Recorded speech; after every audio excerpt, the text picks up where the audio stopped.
Sidhani kama kuna Chadema ya mzee Mtei na sasa hivi. Haipo kitu namna hiyo. Mtei kaanzia chama, kastaafu chama, kakabidhi chama. Mwenendo ni ule ule. Hakuna mabadiliko.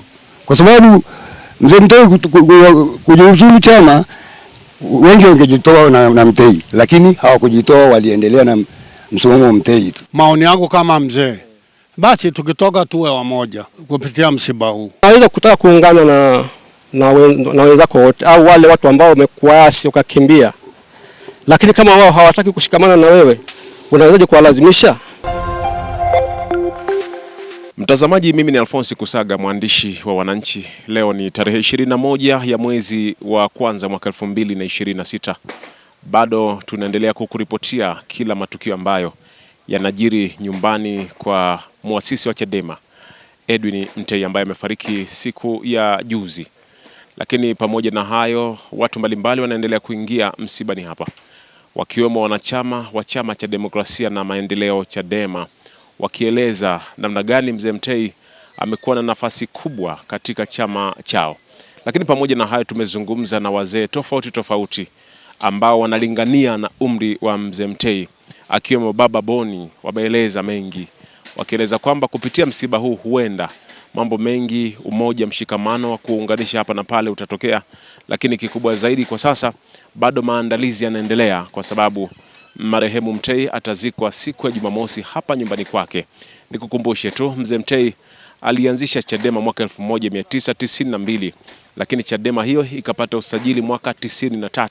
Lakini pamoja na hayo, alikuwa gavana wa Benki Kuu ya Tanzania, ndiye gavana wa kwanza kabisa kwa miaka hiyo, enzi za Mwalimu Nyerere, na nyadhifa mbalimbali serikalini. Na wengi wakieleza kwamba mzee Mtei alikuwa ni mtu wa kutenda haki na kuzungumza ukweli pale panapobidi kusema ukweli. Mzee Emmanuel Zakaria almaarufu kwa jina la Baba Boni, mwenyekiti baraza la wazee Chadema jimbo la Arusha mjini. Leo japo hatuwezi hata kuzungumza kwa jinsi ambavyo tuna msiba mkubwa katika chama. Mimi nasema kwamba mlima umeanguka kwa chama na kwa serikali.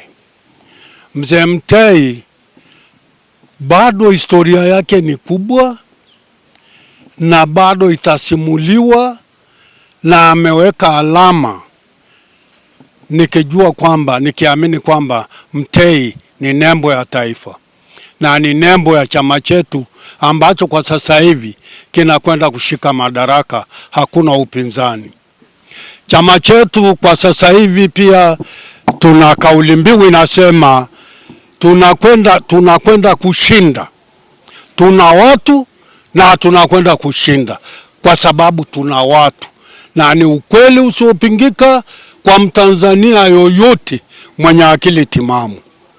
Na kwa huu msiba pia, mambo kama haya yanayofanyika hapa yanazidi kuinua chama chetu katika shughuli zote. Katika msiba huu, vyote vinavyorushwa Tanzania nzima na hata ulimwenguni, hata wale ambao wajui Chadema sasa wataijua duniani. Wale wasiojua nani alianzisha Chadema, nini chimbuko la Chadema, wataelewa dunia nzima. Mzee wetu Mheshimiwa Mtei, Mungu ailaze roho yake mahali pema peponi, na Mungu ampokee, amkubali, kwa sababu alikuwa mtu wa haki na amesimamia haki, na ameacha kichombo kinachodai haki, na ni haki ya kweli katika taifa letu. Mimi kwa Wamasai wanasema mambo mawili yanaunganisha watu: uzazi na msiba na kifo. Ikitokea kwenye boma, hata wale watu walikuwa wamefarakana wanakuwa wamoja. Nani anachukia kama itatokea suluhu? Kila mtu anapenda umoja, tunapenda amani. Na msiba ni huu hapa, tusiandikie mate, kwa sababu ni kesho kutwa, mazishi ni Jumamosi tulivyoambiwa hapa. Sasa basi tuombe Mungu iunganishe, tuombe Mungu hata kama itaunganisha ulivyosema na serikali, basi serikali itambue Chadema, kupitia msiba huu. Chadema tupo na tuko imara, na serikali isikie na ichukue ushauri wa Chadema, sio kuchukua ushauri wa vyama vidogo vidogo ambavyo vyenyewe ni viko upande wa serikali. Mimi sina la kusema hapo. Nilisema awali hapa kwamba tuombe Mungu, maana mazishi yatafanyika na tutaona. Na hatuombi balaa, tunaomba amani kwa wote. Mimi si semi lazima, ila Mungu yupo. Tumwachie Mungu kazi yake. Maoni yangu kama mzee, basi tukitoka tuwe wamoja kupitia msiba huu. William Losingo ni katibu wa baraza la wazee wilaya ya Arusha mjini Chadema. Kwa kweli tunayo huzuni kubwa sana. Tumepokea kwa masikitiko makubwa sana msiba wa baba yetu Edwin Mtei ambaye ni muasisi wa chama chetu, na kama wengine walivyotangulia kusema, tulikuwa tumepanga leo tungekuja kumsalimia katika kuadhimisha miaka 33 ya chama chetu. Mzee Mtei amekuwa ni nembo kubwa katika chama chetu na hata taifa kwa ujumla, kwa jinsi ambavyo amekuwa akisimamia misingi ya haki na demokrasi katika nchi yetu.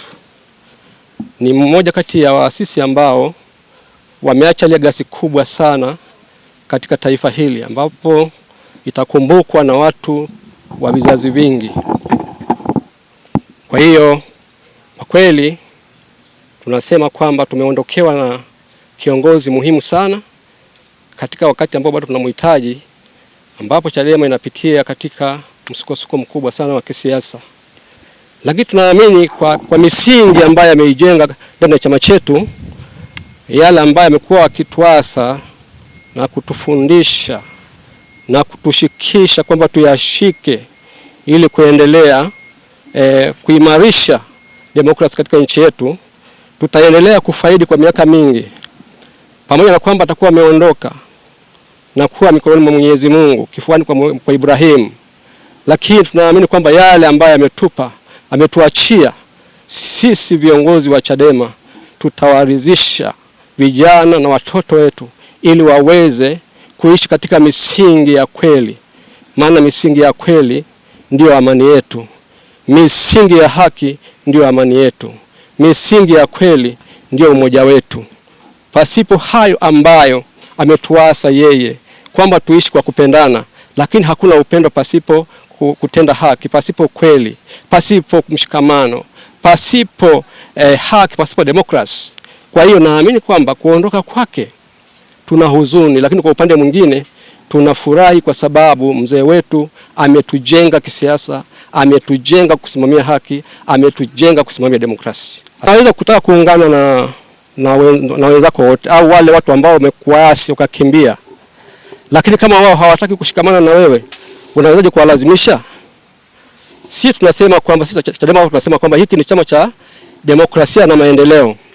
Wale wote ambao wanataka kushikamana na pamoja na sisi, watakao sema kwamba tunataka kurudi nyumbani, tuko tayari kuwapokea. Lakini kama mtu atasema kwamba siko tayari, utaweza kumlazimisha? Msiba ni kwamba utaisha, basi kila mtu ataendelea na utaratibu wake.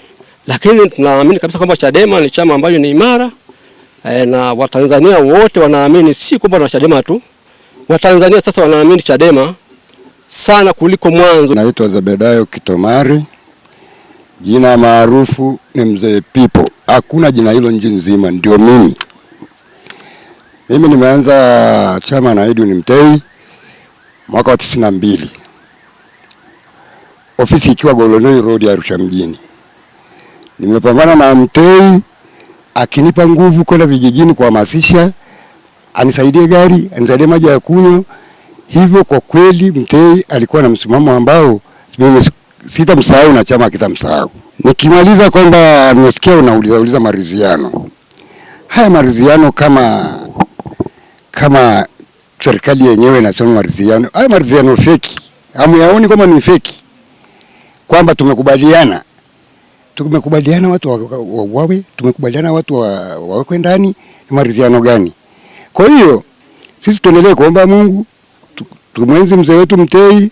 Sidhani kama tutapata mwingine kama huyu nilivyoanza naye tangu 92.